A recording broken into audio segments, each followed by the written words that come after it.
Hi everyone, it's Miss Knox from Shop Night at Emery. Miss everybody. Today we are going to be reading Caps for Sale. Okay, and I have an assistant with me, my son Rhett. Hi. Okay, so Rhett is going to read the first 2 pages. Just the first few. Okay. Okay, here we go. Once there was a peddler who sold caps, but he was not like an ordinary peddler. Carrying his wares on his back, he carried them on the top of his head. First, he had his own checked cap, then a bunch of gray caps, then a bunch of brown caps, then a bunch of blue caps, and on the very top, a bunch of red caps.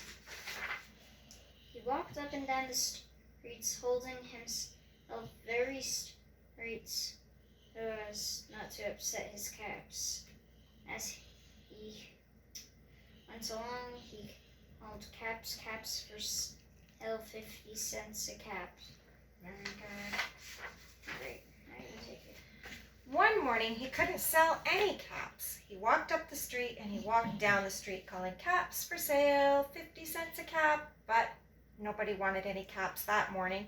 Nobody wanted even a red cap. He began to feel very hungry, but he had no money for lunch. I think I'll go for a walk in the country, he said, and he walked out of town slowly as to not upset his caps. There he is walking out of town.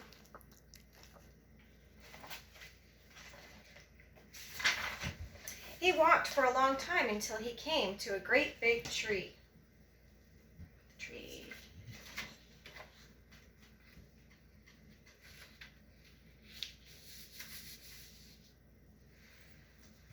This is a nice place for a rest, he thought, and he sat down very slowly under the tree and leaned back little by little.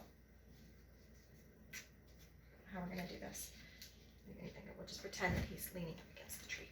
We'll move him in a minute. As he sat down slowly under the tree, leaned back little by little against the tree trunk so as not to disturb the caps on his head. Then he put up his hand to feel if they were straight. First he checked his own cap, then he checked his gray caps, and then his brown caps, and then his blue caps, and at the very top, his red caps. There they all were. So he went to sleep, and he slept for a long time. He must have been very tired. When he woke up, he was refreshed and rested. But hang on, hold on. Can you help me put the monkeys in the tree? Sure.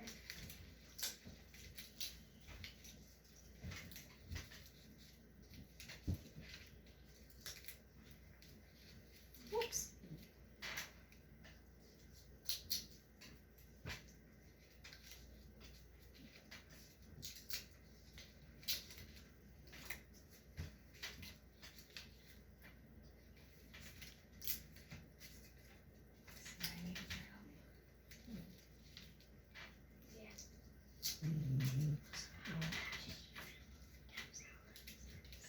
I don't know how he did this with all the caps and none of them fell off.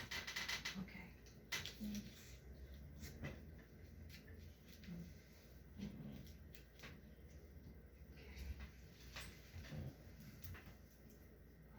not sticking.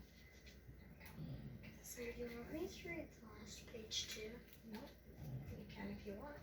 Hold on. Okay. When he woke up, he was refreshed and rested. But before standing up, he felt with his hand to make sure his caps were in the right place. All he felt was his own checkered cap. He looked to the right of him, which on your side is this way, on the right of him, and he looked on the left of him. No caps on either side of him. He looked to the back of him. Look behind you. Any behind you? And he looked in the front of him. And he looked behind the tree, but there were no caps. He looked up into the tree, and what do you think he saw? Want to read again? Sure. On every branch sat a monkey. On every monkey was a gray or brown or a blue or a red cap. This made the peddler angry, so he shook both hands at him and said, "You monkeys, you give me back my caps." But the monkeys only shook both their hands back at him and said, Show them the picture of this one because it's kind of funny. It's a little funnier than my one that I put up. Want to read this one too?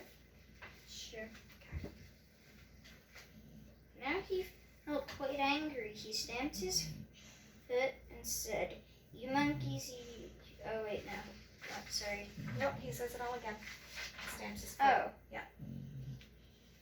You monkeys, you. "You monkeys, you better give me back my caps." But the monkeys only stamped their feet back at him and said, "Tss, tss, tss." But this time the peddler was really very, very angry. He stamped both his feet and shouted, "You monkeys, you must give me back my caps." The monkeys only stamped both their feet back at him and said, "Tss, tss, tss."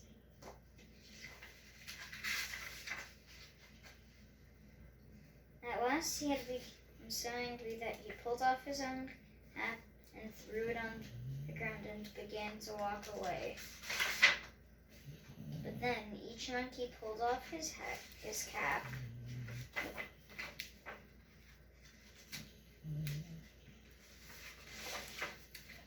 and all the gray caps, and all the brown caps, and all the blue caps, and all the red caps came flying down out of the tree.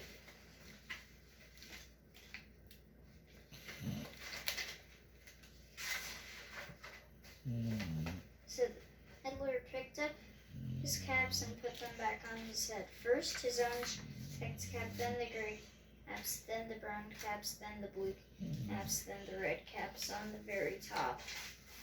And slowly he walked back to the town calling, "Caps for sale, 50 cents a cap." The end. Okay, help me put all his caps back on so that we can show them what he looked like. Alright. So he had blue, then what color? No, I think it was...